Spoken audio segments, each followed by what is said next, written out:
De vaatwasser, hoe houden we die nou mooi schoon? De dagelijkse vaat, laat ik daarmee beginnen. Als je vaat hebt, laat het niet op de gootsteen staan, maar zet het meteen in die vaatwasser. Weg is weg, zo hou je je keuken schoon. En daar is dat apparaat ook voor uitgevonden.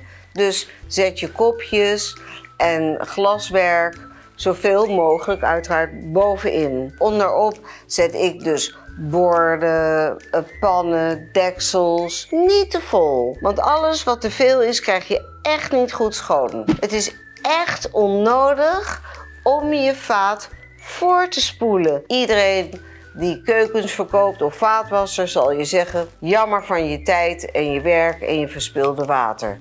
Dus hupsakee, vuil erin zetten. Geloof je me niet? Gewoon een keer proberen. En dan het programma. Ik heb geleerd, ook weer van een vaatwasexpert, om dus het economische programma te gebruiken. Dat hebben we allemaal erop zitten. Bij mij heet dat gewoon Eco. Dan krijg ik heel vaak de vraag: ja, maar als ik dat Eco-programma gebruik, dan duurt het zo lang. Het duurt wel 2 keer zo lang als dat ik even het snelle hete programma gebruik. Dat klopt. Het duurt ook langer, maar uiteindelijk is het toch veel goedkoper.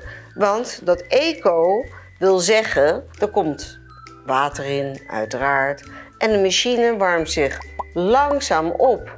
En langzaam, dat betekent dat hij dus minder stroom verbruikt dan als je meteen vol gas naar koken wil. Wil je een mooi resultaat, dat je dus geen druppeltjes hebt op je prachtige mooie glazen of op je servies, laat het programma echt helemaal klaar zijn. En ga niet snel toch nog stiekem eventjes van: hij is toch al bijna klaar, hij hoeft toch nog alleen maar te drogen. Nee, want juist als je dan die klep opentrekt, ja, dan is het drogingsproces niet zo mooi als dat je het in 1 keer laat doen. En dan ziet die vaat er stralend en blinkend en zonder druppeltjes uit. Top jongen, goed gedaan. Dan nog een extra tip. Als je de vaat uitgeruimd hebt, dan moet je toch eens eventjes kijken naar de zijkanten. Want het is vaak zo vies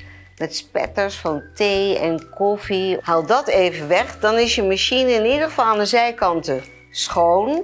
En dan kan het niet de deurtjes aan weerszijden aantasten. Normaal zeg ik altijd schoonmaken van boven naar beneden. Nee, bij de vaatwasser is het van beneden naar boven. Want je haalt hem van beneden af, haal je hem leeg. Dan de kopjes en de glazen. Dan het bestek, of waar, dat is bij mij in ieder geval. Nou, alles mooi en droog en glimmend. Alle apparaten in ons huis, zoals de wasmachine, de droger, heeft ook de vaatwasser af en toe wat extra onderhoud nodig. Mijn manier om de vaatwasser een keer een echt een goede beurt te geven. Onderop zit het filter, dat kan je dus omhoog halen. En daar kan misschien wat vet of wat losse etensresten zitten. Dat keer ik eigenlijk om, dus naar boven. Dus dat is eigenlijk het enige wat in mijn vaatwasser zit. En daar, in het gat wat dan ontstaat, daar strooi ik wat soda in. Dan laat ik hem leeg draaien. En als het dan helemaal klaar is, nou, hups, ik doe het filter weer op zijn plaats. Hij is schoon. Dit waren weer goede tips voor de vaatwasser. Vinden jullie hem ook goed? Hupsakee, like me dan. Hebben jullie zelf andere goede tips? Laat me die dan weten. Jullie kunnen me volgen op YouTube, TikTok, Instagram en Facebook. Tot de volgende keer weer. Dag!